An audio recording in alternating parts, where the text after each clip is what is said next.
नमस्कार फ्रेंड्स, आज हम नेशनल पेंशन स्कीम एनपीएस से रिलेटेड इश्यू पर डिस्कशन करेंगे। हम इस वीडियो के माध्यम से जानेंगे कि एनपीएस में इन्वेस्टमेंट करके कितना डिडक्शन हम इनकम टैक्स में प्राप्त कर सकते हैं। तो फ्रेंड्स, इनकम टैक्स एक्ट में एनपीएस से रिलेटेड डिडक्शन प्राप्त करने के लिए 3 सेक्शन नोटिफाई किए हुए हैं। Number 1, section 80CC(D) subsection 1।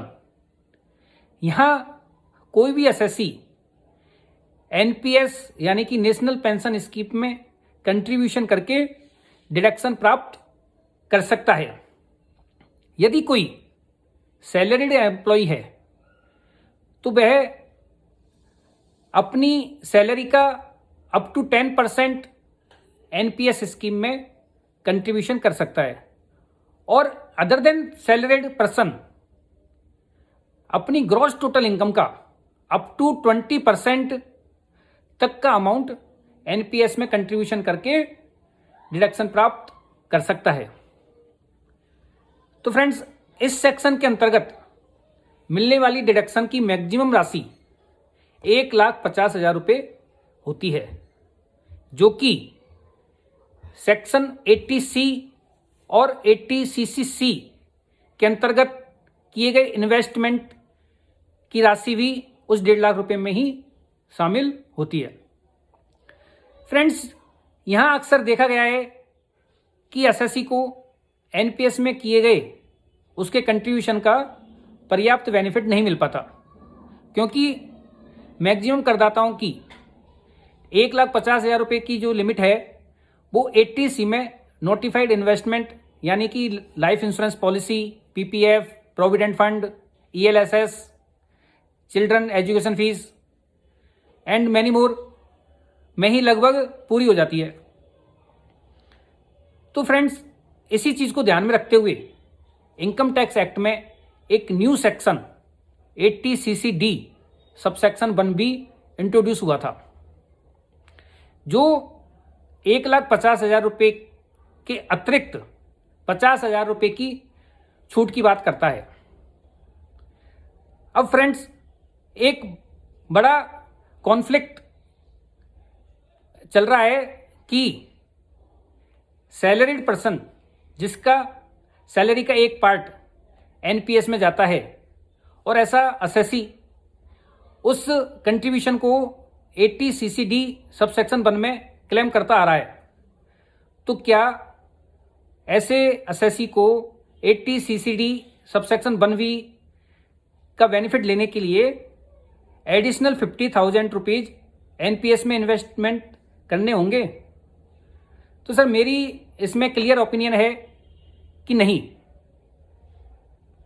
50,000 के एडिशनल बेनिफिट के लिए एसएससी को अलग से इन्वेस्टमेंट करने की आवश्यकता नहीं है। यदि उसकी लिमिट पहले से 1.5 लाख रुपए को क्रॉस कर रही है तो वो अपने एडिशनल अमाउंट को अप टू 50,000 80CC(D) 1B में भी क्लेम कर सकता है।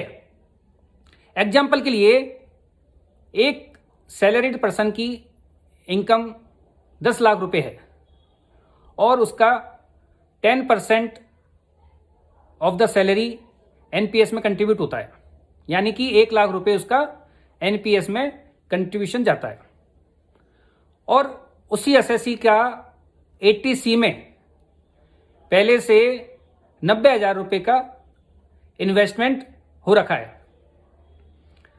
तो फ्रेंड्स, ऐसे एसएससी को 80CC(D) सबसेक्शन 1 में 1,50,000 रुपये तक जो लिमिट है, तो 90,000 रुपये तो उसकी 80C में कवर हो गई, और रिमेनिंग 60,000 रुपीज उसको एनपीएस के कंट्रीब्यूशन का 80CC(D) सबसेक्शन 1 में लाभ प्राप्त हो जाएगा।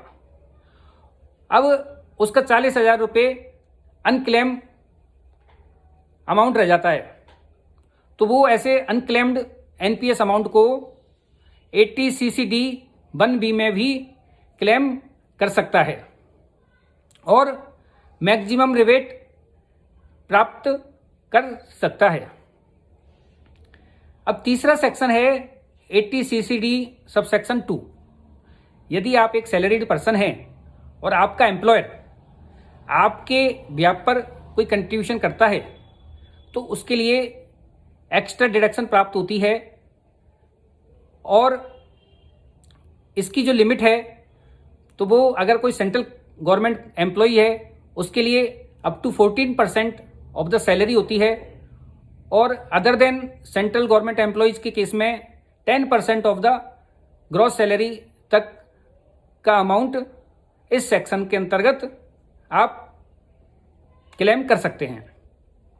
तो फ्रेंड्स, मैं उम्मीद करता हूं कि आपके एनपीएस से रिलेटेड सभी डाउट्स का आंसर प्राप्त हो गया होगा, और इसके अलावा भी आपको एनपीएस से रिलेटेड कोई डाउट्स हैं तो आप मेरे चैनल में कमेंट डाल सकते हैं। मैं आपकी क्वेरी को सॉल्व करने का पूरा प्रयास करूंगा। धन्यवाद।